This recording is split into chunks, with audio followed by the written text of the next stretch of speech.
back with another Off the Shelf, brought to you with Seki and Knick-Knack, the only two contributing members of this group. Be nice.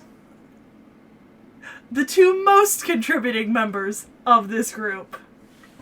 Is that better? Yes. So today we're going to talk about the end of Solo Leveling Volume 1 and all of Solo Leveling Volume 2. Since I have forced you to continue reading.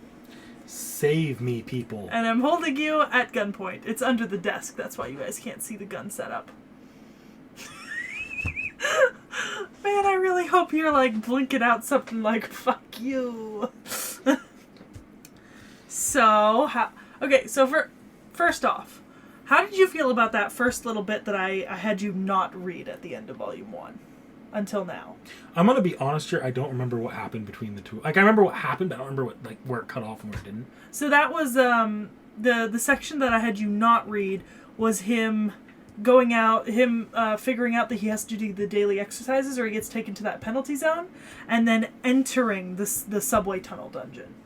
That's right. That's what happened at the end of Book 1. So basically we pick off from Welcome Player, and then he wakes up in the hospital. I don't quite know how to describe my feelings about that part. I don't have many strong feelings, I'm not going to lie, as far as that part goes. It happened. It introduced him to the powers. I wish I had a more spicy or a more sweet take on that, but I really don't. I liked the penalty zone. I thought that was funny. It's just like, do these exercises or you get dropped into penalty zone. I thought it was cruel, but also... You know what? I think that's fair, though, because the inherent nature, right, of the system that he's in now, the system that he's now a part of as the player, the game is not nice to him, necessarily. The game is trying to get him to raise his level as fast as possible, you know? And that includes if it's, like, possibly to the detriment of him. And I think it's because the system seems to be almost a little mercenary about it. Yeah, I guess. I mean, I get it. I get what it's going for. Look, I'm playing Pokemon Legends Arceus right now, where they just give you random little tasks you have in a list format that you have to complete. And then the start of Volume 2 is him dealing with Blue Poison Fang Casca. That's the first dungeon boss, the giant snake. Blue Poison Fang Casca. I'm sorry, it's just been so long since I've read this. It's the giant dungeon snake thing in the subway, after dealing with the wolves. I forgot he fought a snake, but I remember he got a sword from it. Yeah, well, dagger. Dagger, sorry. He got the Poison Fang of Casca, which is like a sea-level dagger, and then he comes out of the dungeon, and there's apparently a dungeon break nearby. You know? Mm-hmm. And he sees them struggling, and he just, like, throws that old sword that he got from the guy in the first dungeon at it, and then walks away. Yeah, I remember that. Yep, and then he joins, he decides to join a couple raiding parties, and he joins this one raiding party with Hwang Dong-suk. Look, I don't remember any of the names, and I think that's just because it's all Korean names. Oh my fucking god. It's this guy, Hwang Dong-suk. Oh, that's not who I thought you were talking about. I thought you were talking about Mama's Boy. Oh, well, yeah, Jin-ho. You mean the privileged boy with the shiny armor. Yeah, no, look, I'm not going to remember any of the names, and I hope you realize this. It hurts me deep inside, but okay. So basically he starts entering higher level dungeons, and he kind of like, he's still E rank, right? Like, he didn't test any higher in the hospital than E rank, and so he's just kind of entering dungeons where he can kind of like chill out and maybe test his abilities without letting people know that he has new abilities, you know? Yeah, no, I got that general purpose of it. Yeah, and so he goes into this dungeon with Hwang Dong-suk's group and Jin-ho, and him and Jin-ho they're kind of the people that, I mean, obviously, spoilers ahead, we've been talking spoilers this whole time, but the whole thing with Hwang Dong-suk's group is they brought these two people in to fulfill a quota and have, like, them as fodder, so that they could then either kill them or get them killed in the dungeon and split the reward less ways. Brutal. I like it. So basically, they leave them like locked in the boss room, which is a giant spider, which was not okay with me. I was wondering when I read that part. It's a giant fucking spider. How are you ever going to survive if this gets animated at all? Honestly, I'm low-key you remember in the first episode of So I'm a Spider, So What? Yeah. I'm not scared of her. But remember that scene where she tries to go to her mother thinking that her mother's going to protect her? Yeah. And like the demonic ass, terrifying monster of that scars me to this day. Like, I cannot fucking watch that episode. That part terrifies me, and I don't know when it occurs in the episode, and I don't keep up with where I am in the episode, so I can't make sure to skip it. Well, I don't know. I guess we're talking solo leveling anime here. That's never going to happen, so you're safe. Betrayed! Betrayed by my own companion! Cruel and unusual punishment. Goodbye, cruel world. I'd dive sideways, but I can't. You think that's cruel? I haven't given my opinion on this yet.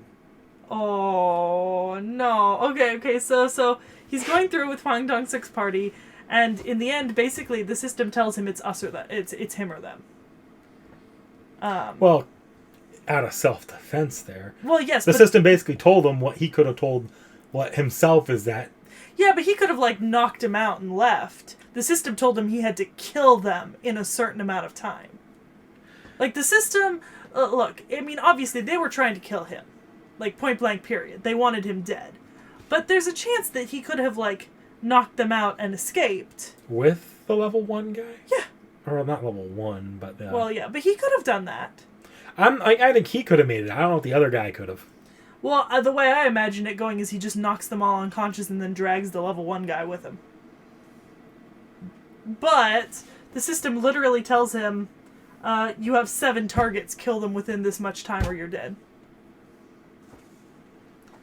Which, fair, I guess. They were trying to kill him, so the system wants him to kill them. So he kills them, obviously, and Woo Jin-ho is fucking terrified of him. He's like, oh my god, he's a false ranker. Which is a thing that happens. It's people who claim to be a lower rank than they actually are so that they could, massacre parties and do bad shit. Yeah. And then they get out, and he's kind of under investigation from the Bureau of Hunters. The guy comes, Jin Chul, who was the same guy who visited him in the hospital earlier. Mm-hmm. Yeah.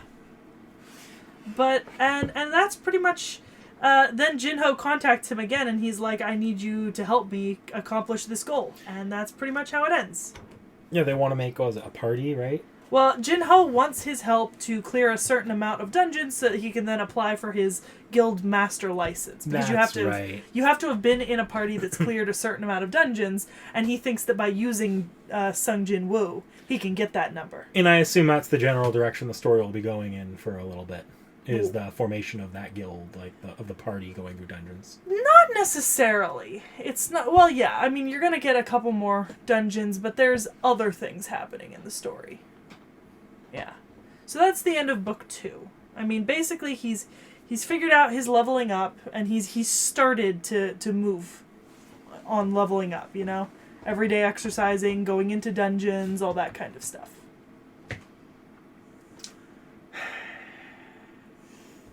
Look, I'm not going to call this bad because I actually still enjoyed it a fair bit. I actually love the world building.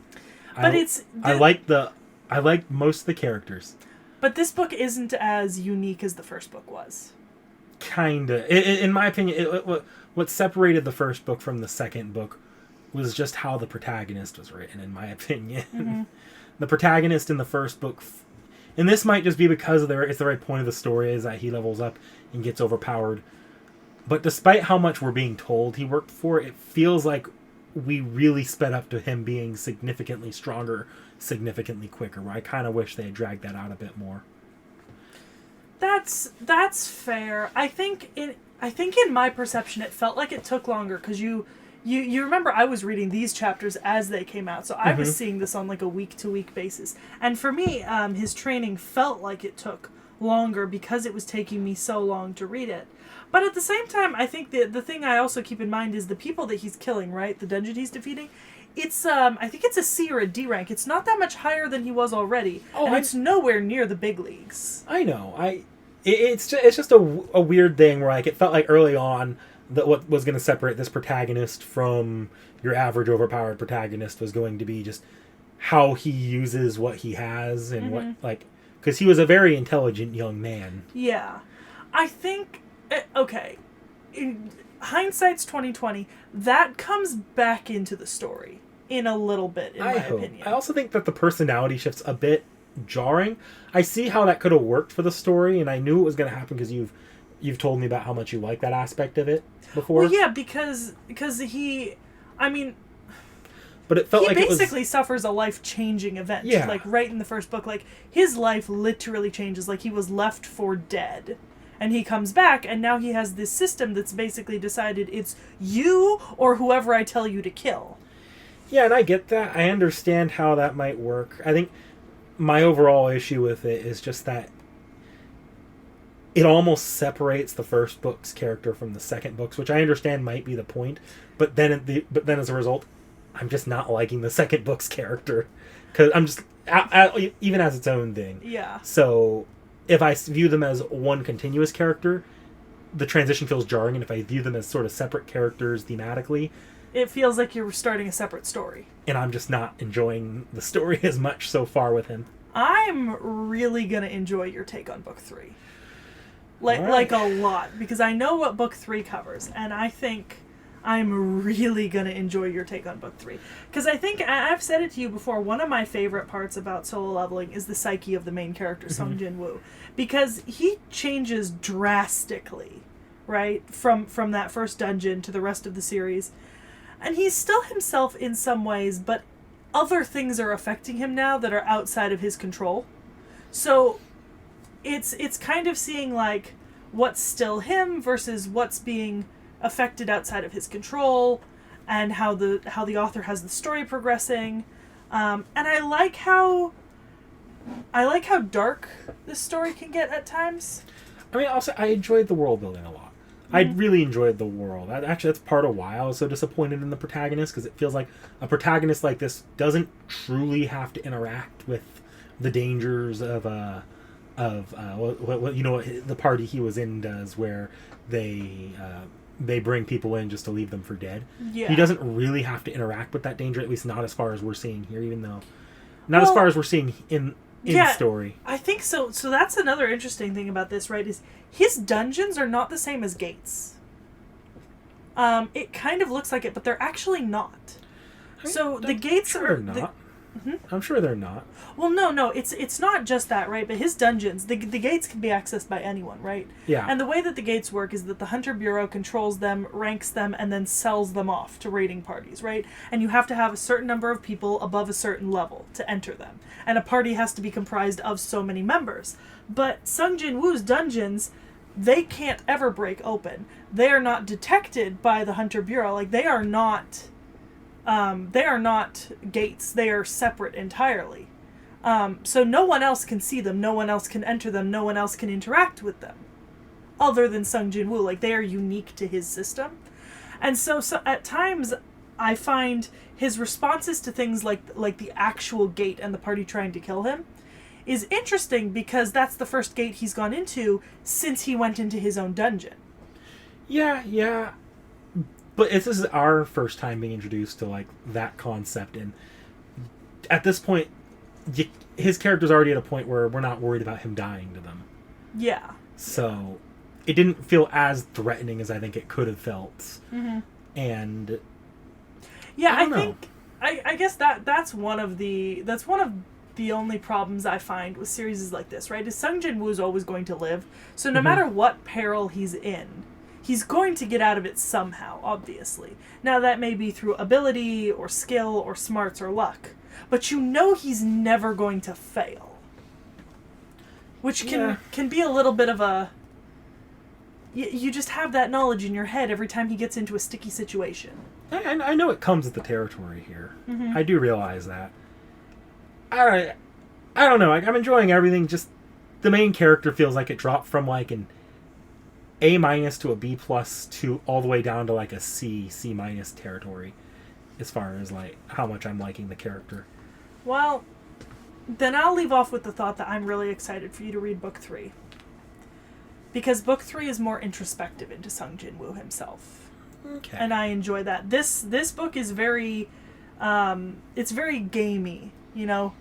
Like, he adapts very quickly to this new system, presumably, and although I believe in the novel it does clarify that he's not just going, like, day to day, this is happening, like, one after another. There is some time passing, you know, between each thing happening, although you don't really get that sense of time passage in the webtoon. Yeah, no, this could be just the way I read it with the webtoon, too, so keep that in mind. Yeah. But I am looking forward for our next episode on solo leveling, because I think that it could turn your opinion back around. Well, see, we'll have to see. Like, I gotta say, this isn't like I hate the series at this point. Like, this isn't me, I don't know if... will the Naruto thing be up by then? Yes. Assuming Naruto's up, and if it's not up, I apologize for the spoilers on my own opinion. But No, this isn't me like railing against the series or finding taking serious issue with how it's handled like Naruto. No, this is just like I'm talking like this took it from an A to a B as far as the series goes for me. Okay. I still enjoy this series overall. All right. Well, like, comment, subscribe, and we'll see you back here next time.